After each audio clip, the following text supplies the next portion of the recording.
Pay close attention. What you're about to see is Bible prophecy being fulfilled.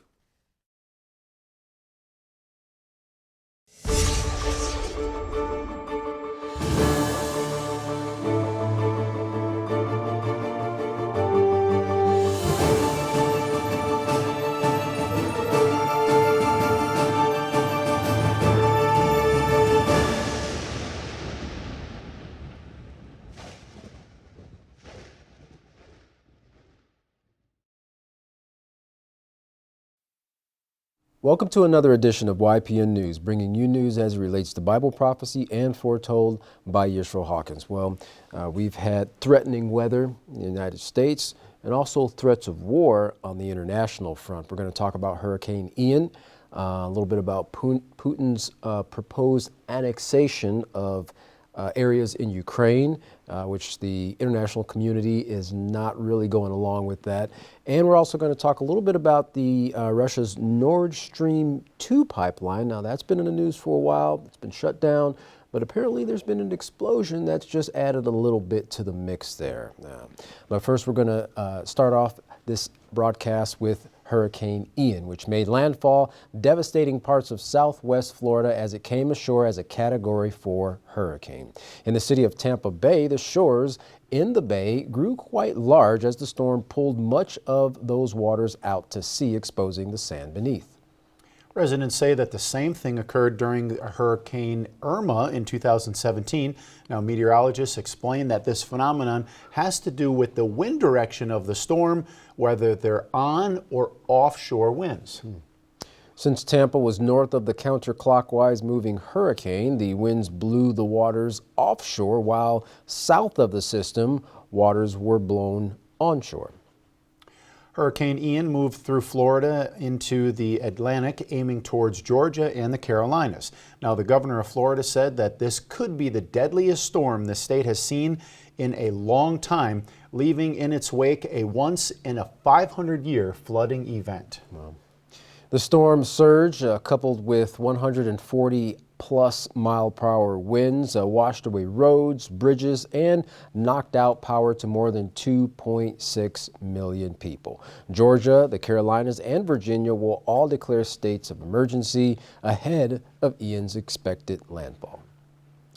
Well, look at this next video concerning the threat of nuclear weapons and their use in the past and the threat of the use in the future, along with their detrimental effects. The existential threat of a nuclear conflict is no longer a Cold War memory. With 9 states armed with atomic bombs that are an average 20 to 30 times stronger than those dropped in the Second World War, the stakes are undeniably higher. Now, only 2 nuclear weapons have ever been used in warfare when the U.S. targeted the Japanese cities of Hiroshima and Nagasaki in August 1945. The 2 bombs, Little Boy and Fat Man, exploded with a combined destructive power, more than 30 kilotons of energy. Yet they pale in comparison to the weapons in modern nuclear arsenals. Despite the devastation and worldwide shock following the bombings of Japan, U.S. interest in such explosives persisted. Now, the B-83 is the highest yield nuclear weapon in America's arsenal. It's 80 times more powerful than Little Boy, and 650 of them are in active service. The global nuclear arms race reached a climax with the test of Russia's Tsar Bomba, a hydrogen aerial bomb produced during the Soviet era and detonated in 1961. Its force, 3,333 times that of Little Boy. Now, the explosion was felt to nearly 1,000 kilometers away. 6 decades after the Tsar Bomba was deployed, no single device has matched its destructive power. The would-be era of super bombs may now be unfamiliar, but their power, if they're to be used, cannot be underestimated. Now, being at a ground zero of such an explosion would result in immediate casualties. A radioactive fireball would vaporize anyone in the blast zone. The weapons used in Japan leveled the land for thousands of hectares and killed an estimated more than 200,000 people. As for survivors of a nuclear explosion, radiation exposure can cause burns or sickness days, weeks, or months later, and even years afterwards. Developing cancer remains a lifelong risk. In the Second World War, atomic arsenals were not abundant or powerful enough to trigger the feared nuclear winter. But now they are. One study suggests that 5 billion people would die in a modern nuclear war. One study suggests that 5 billion people would die in a modern nuclear war, as it would lead to catastrophic disruptions in food supplies. Climate models show in the event of a nuclear conflict, average global temperatures could drop by up to 25 degrees Celsius. And sunlight-blocking suits in the atmosphere could wilt crops around the world. 77 years since the atomic bombings of Hiroshima and Nagasaki, some fear the risk of a nuclear confrontation remains very real. The UK's National Security Advisor, Sir Stephen Lovegrove, says this risk has increased because of the breakdown of communications between the West, Russia, and China. And given the staggering costs of a great-power nuclear war, even a small chance of it occurring is enough to get the world to think long and hard about what could happen if nations go beyond the brink. Well, you know, it stands to reason with that many nuclear weapons and, you know, the nations itching to use them, that when they actually do unleash this terror, this horror, many billions, as the report just mentioned, are going to be left dead or dying very soon as a result of the radioactive fallout in its wake. Right, and you can see really the thing that they made very clear is the size difference. You know, the ones that were used in World War II, they were very small compared to what the world has today, the nations have today. So, you know, which the world hasn't experienced, and that is going to lead to those billions of people dying as a result. That's right, 1.2 megatons, very large. Well, President Biden had an interview with CBS's Scott Pelley regarding President Putin and the threat of Russia using chemical weapons, along with nuclear weapons. Mr. Pelley asked the president what he would say to President Putin if he is considering using chemical or tactical nuclear weapons. The president's response: don't. Well, the United States hit Russia with fresh sanctions in response to Putin laying claim to a chunk of Ukraine the size of Virginia. Now, the Russian president held a ceremony in the Kremlin's St. George Hall, where he locked hands with the newly carefully selected leaders of the 4 regions in Ukraine, while the crowd chanted, "Russia, Russia." He also gave a speech in which he explained his reason for use of nuclear weapons, citing the fact that the United States had set a precedence with using nuclear force during World War II. Yeah. Therefore, it's okay if we do the same. Yeah, well, I remember my mom used to say that was monkey see, monkey do type of action. Or just because he did it doesn't mean it's okay for you to do it. Right. 2 wrongs don't make a right. Well, he also vowed to a crowd in Red Square to protect these new Russian territories, even though Russia does not have total control over them. The West says the annexations of the 4 Ukrainian territories are illegal. And while Putin promised protection, according to accounts coming in, it would appear little is being given. CBS Evening News reported on a civilian convoy that was hit by shrapnel from a Russian missile attack. Officials from the city of Zaporizhia said that 30 people died in that attack. But this is not the only issue that Russia is taking heat for right now. There is an energy crisis brewing in Europe, and Putin denies his country is to blame for it. Now, the Russian president says if Europe needs more gas, they should lift sanctions that is preventing the use of the Nordstream 2 pipeline. Now, he blamed the green agenda of the West and told reporters after a recent summit meeting, quote, "The bottom line is, if it's hard for you, lift the sanctions from Nord Stream 2. Just push the button and everything will get going. They don't want to open it, and we are to blame?" he asked. Well, our next article is a little background refresher on what has been taking place with the European energy, particularly where it concerns Russia. Nord Stream 2 lies under the Baltic Sea, running almost parallel to Nord Stream 1 and was being built a year ago. Germany, however, decided to discontinue the project as it was nearing completion and just days ahead of Russia invading Ukraine. The European Union disagrees with President Putin's claim of needing Nord Stream 2 open. They say the frequent suspension of gas through Nord Stream 1 has created the gas shortage.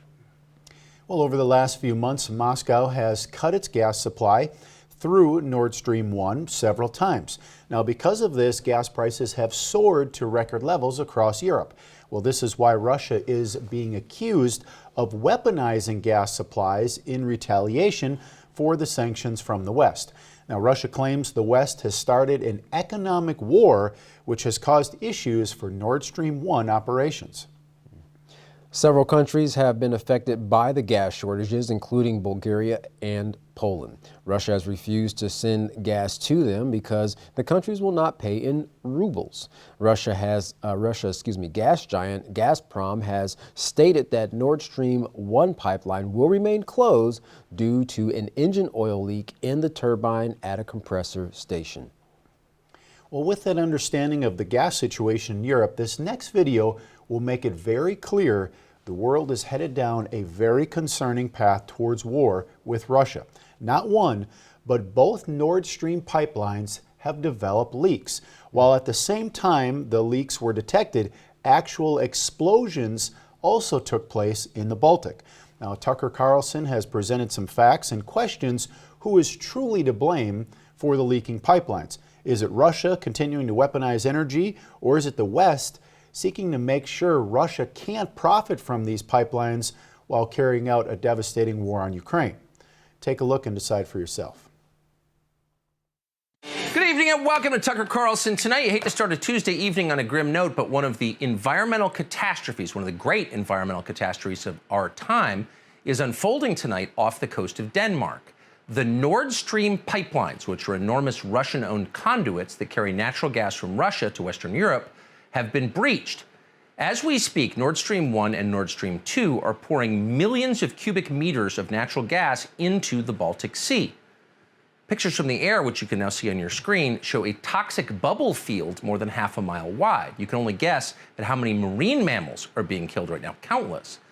But the lasting damage may be to the atmosphere. Natural gas is comprised of up to 90% methane. Methane, as Joe Biden has often told you, is the key driver of global warming, which is, of course, an existential threat to humanity and the planet. So if you're worried about climate change, what just happened to the Nord Stream pipelines is as close to the apocalypse as we have ever come. So the question is, how did this happen? And it turns out it was not an accident. At the very same time that leaks in these pipelines were detected, Swedish officials recorded 2 powerful undersea explosions, each one of which was equivalent to hundreds of pounds of TNT. Nothing in nature can account for that. Almost immediately, the pipelines began leaking in 3 separate places. So there's only one explanation for what happened. This was an act of industrial terrorism. That was very obvious to the Prime Minister of Poland, and he wasted no time in saying so. Watch. Today, we are also dealing with an act of sabotage. We do not know the details of what happened yet, but we can clearly see that it is an act of sabotage, an act that probably marks the next stage in the escalation of the situation we are dealing with in Ukraine. We can clearly see, he said, this was an act of sabotage, an act of terrorism. Well, yes, we can see that. So the question is who did it, and of course the prime suspect is obvious. It would be the same man who caused domestic inflation here in the U.S. and stole the 2016 election from Hillary Clinton. That'd be Vladimir V. Putin. The Washington Post got right to it. Putin, they declared, is now weaponizing the Nord Stream pipelines. According to the Canadian ambassador to the UN, Vladimir Putin has decided to use, quote, pollution as an act of war. Progressive Twitter strongly endorsed this conclusion. Putin did it. And that makes sense until you thought about it for just a moment. Vladimir Putin may be evil. They tell us that he is evil. But is he stupid? Probably isn't stupid. And yet, and here's the strange part, if you are Vladimir Putin, you would have to be a suicidal moron to blow up your own energy pipelines. That's the one thing you would never do. Natural gas pipelines are the main source of your power and your wealth, and most critically, your leverage over other countries. Europe needs your energy, now more than ever with winter approaching. If you can't deliver that energy, then countries like Germany have no need to pay attention to what you want. You're in the middle of a war, an all-hands-on-deck war, so you need all the leverage you can get. Under these circumstances, there is no chance you would blow up Nord Stream 1 or 2. Not now, obviously. In fact, it's so obvious that even our famously dim Secretary of State, Tony Blinken, seemed to acknowledge it. Sabotaging Nordstream, he said today, is, quote, clearly in no one's interest. Right, but really only half right. It is true that blowing up Nordstream does not help Vladimir Putin. He would not do that. Why would he? But that doesn't mean that other countries wouldn't consider doing it. They would consider it, and we know they have considered it because at least one of them has said so in public. In early February, less than 3 weeks before the war in Ukraine began, Joe Biden suggested on camera that he might take out these pipelines. Watch. If Russia invades, that means tanks or troops crossing the border of Ukraine again. Then there will be no longer a Nord Stream 2. We will bring an end to it. How will you do that exactly, since the project and control of the project is within Germany's control? We will, I promise you, we'll be able to do it. Notice how he phrased that. And he's the president, doesn't phrase things by accident, particularly when he's reading off cards. He didn't say, I will pause the delivery of gas from Russia to Germany. He said, there won't be a Nord Stream 2. We'll put an end to it. We'll take it out. We'll blow it up. How will you do this? He was asked. I promise you we will be able to do it. They thought this through. And yet those watching, very much including us, didn't take Biden seriously when he said it. This is the president who has declared climate change the most pressing emergency in the history of the world. This is the man who lectures you about using a wood stove or driving an SUV because of its emissions. This is the guy who spent billions trying to mitigate cow flatulence because methane. Would that guy really blow up a methane pipeline in the middle of the Baltic Sea? It was hard to imagine. That would be an unimaginably reckless act. That would be the kind of thing you would do if you wanted to start a nuclear war. It would be insane. And yet, in retrospect, it's obvious they were thinking about this because Joe Biden wasn't the only person to suggest it. Toria Nuland at the State Department said pretty much the very same thing. Nuland is a lifelong war cheerleader. She worked to bring about the Iraq invasion, never apologized, kept going. She helped engineer the coup that overthrew the Ukrainian government some years back. So capable, clearly she's capable of anything. But environmental terrorism, even for Toria Nuland, that seemed too much, too extreme. And yet here she is in January. With regard to Nord Stream 2, we continue to have very strong and clear conversations with our German allies, and I want to be clear with you today. If Russia invades Ukraine, one way or another, Nord Stream 2 will not move forward. One way or the other, we'll stop Nord Stream. Now, looking back, those words seem chilling 8 months later as natural gas pours into the Baltic Sea and into the atmosphere. So you have to ask, could the Biden administration really do something like this? We can't say for sure. We don't know for sure. We can tell you that close allies of the Biden White House believe they certainly did do it. Radek Sikorski is a Polish politician. He's chairman of the EU-USA delegation in the European Parliament. He's connected. He's also the husband of regime stenographer Ann Applebaum of The Atlantic magazine. Sikorski is so close to Joe Biden that he's got a picture of the two of them together in his Twitter profile. So when the pipelines blew up, Sikorski responded immediately, and here's what he wrote. Thank you, USA. So once again, did the Biden administration really do this? It's hard to believe. Given that it's an atrocity, it's effectively an act of terrorism, we don't want to make that accusation. But we should tell you that, maybe not coincidentally, today, a brand new pipeline was unveiled, a pipeline that carries non-Russian natural gas in roughly the same area as Nord Streams 1 and 2. This is called the Baltic Pipe. It was inaugurated in Poland. It will carry natural gas from Norway through Denmark to Poland and other countries nearby. And it's likely to do very well since now it has less competition. Making sense? Ton, that's some pretty compelling information there that Tucker Carlson presented against the Biden administration there with what they said that they were just not going to let this pipeline continue. And now all of a sudden we see the leakage taking place there with these strange or mysterious explosions in the Baltic Sea. It does seem pretty fishy, no pun intended. Yeah, well, and also it's been proven in the past that not only the U.S., but other countries will not hesitate to make certain moves when it's in their best interest. And we know that there's a big push against Russia. And China, it's been a little bit kind of low-key for a little while here, but against Russia and them supplying gas to Europe because they were kind of the U.S.'s biggest competitor when it comes to supplying natural gas and oil to a lot of the European countries. And now with Russia having these fresh sanctions from the United States and now the pipeline issue, you know, this is going to push these nations just one step closer to using nuclear weapons. Well, if you want to find out more about these stories, contact the House of Yahweh. When you do, don't forget to request your free copy of the monthly newsletter and Prophetic Word magazine. Here's how. To contact the House of Yahweh, you can write them at the House of Yahweh, P.O. Box 2498, Abilene, Texas 79604. Call them at 1-800-613-9494. Visit them on any of their websites by going to Yahweh.com, YisraelHawkins.com, and Yahweh'sBranch.com. And don't forget to visit our website at YPNnews.com. You can email the House of Yahweh at info@yahweh.com. And for any international calls, please dial the number on your screen. And also remember to check out the Yisrael Says and Ask Yisrael programs available online.